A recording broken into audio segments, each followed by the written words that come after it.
Examinons un peu en détail les armes de la victoire en ce qui conforme l'armure complète de Dieu, Éphésiens 6. Il nous faut 3 choses à prendre pour obtenir la victoire.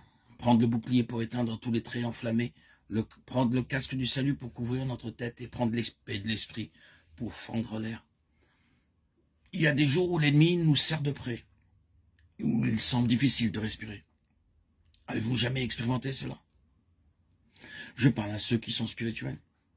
Ceux qui vivent encore de la vie de l'âme ne comprendront pas ce que je veux dire.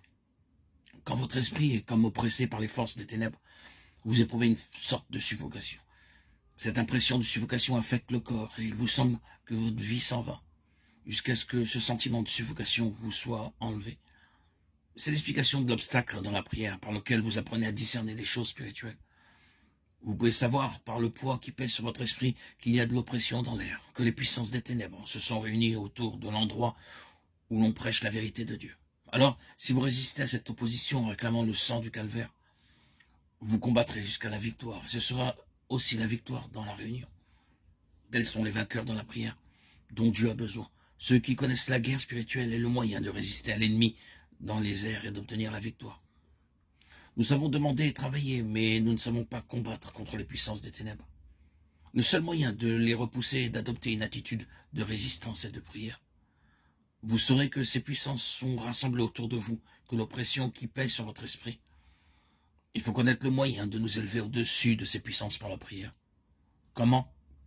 En saisissant la victoire de Christ contre toute la puissance de l'ennemi et en se servant de l'épée de l'esprit. Cette épée fera un chemin dans les airs. Il faut s'en servir contre l'ennemi, mais non pas contre les gens. Par exemple, vous voyez une âme séduite et trompée par la puissance de l'ennemi. Il ne sert à rien de discuter avec cette âme. Elle n'est pas en état de raisonner. Il faut que vous vous en rendiez compte. Il ne faut jamais discuter avec une âme qui est sous l'empire de la puissance ennemie. Que faut-il faire? Vous servir de l'épée de l'esprit contre cette âme. Non pas toujours, mais servez-vous-en contre l'ennemi. Servez-vous-en contre cette oppression qui accable l'âme ou pèse sur la réunion. Comment cela? L'Esprit de Dieu vous apprendra de quelle épée il vous faut vous servir. Quelquefois vous essayez d'employer différents textes, mais aucune ne semble frayer le chemin, jusqu'à ce que vous en trouviez un autre, et alors instantanément toute l'oppression s'évanouit. Prenez le casque du salut. Pourquoi un casque? Pour protéger la tête, le principal point d'attaque contre l'enfant de Dieu, uni au Seigneur en esprit et la tête. Naturellement, je parle ici pour ceux qui sont identifiés avec Christ. C'est la première condition. Ceux qui sont à Christ ont crucifié la chair avec ses passions et ses convoitises. Galates 5, 4.